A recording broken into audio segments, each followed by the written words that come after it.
The council chamber of the Zephyrian Empire fell silent as Elder Vexthai raised his weathered appendage. His ancient eyes, clouded with the wisdom of 7 centuries, fixed upon the warhawks gathered around the crystalline table. You speak of crushing these humans. Vexthai's voice carried the weight of prophecy, each word measured and deliberate. But I have seen their kind before across the stars, across time. If you attack first, they'll never stop. General Korthaz slammed his taloned fist against the table. Respectfully, Elder, these creatures are primitive. They've barely achieved faster than light travel. Our fleets could reduce their homeworld to ash within cycles. That, Vexthai whispered, is precisely what I fear. The warning went unheeded. 3 solar cycles later, the Zephyrian Third Fleet descended upon the human colony of New Geneva, expecting easy conquest. They found farmers and miners, scientists and children. The orbital bombardment lasted 6 hours. Captain Sarah Chen had been tending her hydroponic gardens when the sky caught fire. She watched her daughter's school vaporize in a pillar of superheated plasma. Her husband, working the asteroid mines, simply disappeared along with the entire industrial complex. She was among the 47 survivors evacuated by the emergency beacon that somehow reached Earth before the communication arrays died. The Zephyrian admiral responsible for the attack filed his report with satisfaction.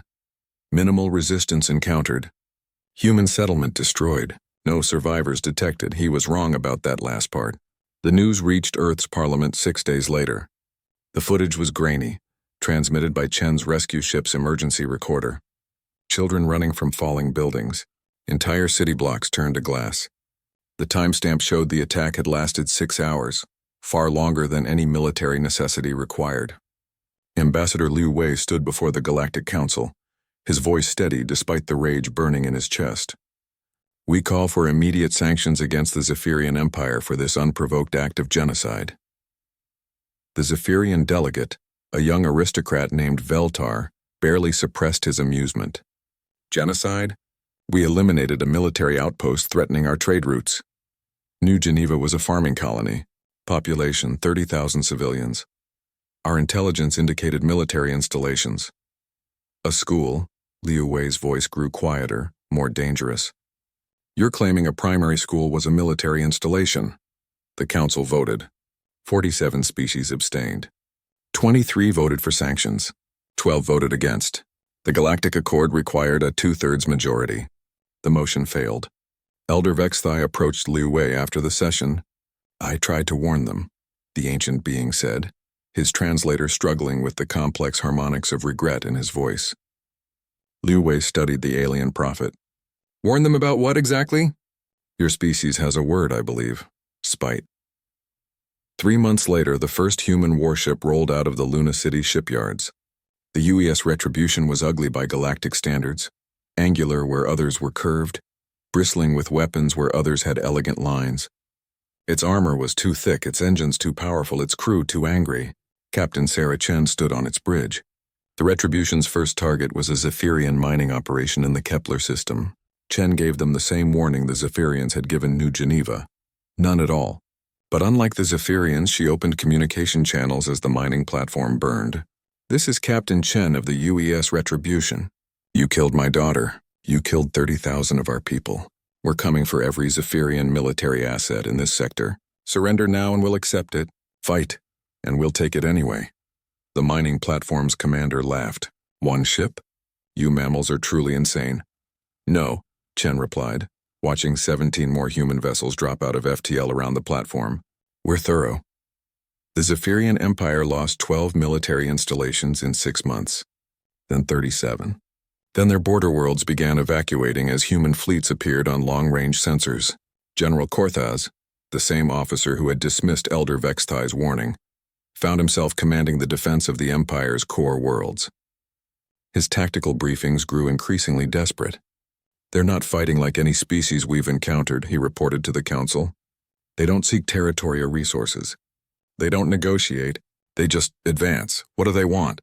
Demanded the Emperor. Korthaz studied the latest battlefield reports. Human tactics were evolving with each engagement, becoming more efficient, more ruthless. They'd learned to use the galaxy's own infrastructure against its builders, turning shipping lanes into choke points, communication networks into intelligence assets. I believe, Korthas said slowly, they want us to stop existing. The war lasted 4 years. Not because humanity lacked the power to end it sooner, but because they were methodical. They mapped every Zephyrian world, every station, every ship. They studied their enemies' technology, culture, history. They interviewed Zephyrian refugees, learning about internal politics and social structures. And then they systematically dismantled an empire that had stood for 2 millennia. The final battle occurred above Zephyr Prime itself. The human fleet didn't bombard the planet. They simply waited in orbit while Chen broadcast a message to the surface. We are here because you chose to murder our children. We could kill yours, but we won't. That's the difference between us. You have 24 hours to surrender your military assets. After that, we start hunting individual war criminals. The Emperor surrendered 18 hours later. Elder Vexthai, now the de facto leader of the Zephyrian remnant, met with Captain Chen aboard her flagship. He was older now, more frail, his prophetic powers dimmed by the weight of being right. I tried to warn them, he said again. Chen nodded, studying star charts that showed human patrol routes extending throughout former Zephyrian space. What did you see exactly? In your visions? Many species across the galaxy, across time. Most, when attacked, seek accommodation. They adapt. They compromise, they find ways to coexist with their aggressors. Vexthai's ancient eyes met hers, but some species, when you hurt them, become something else entirely. They become inexorable. They become the thing their enemies should have feared most. And what's that? Consequences, the prophet whispered. Living, breathing, thinking consequences that never sleep, never forget, and never ever stop.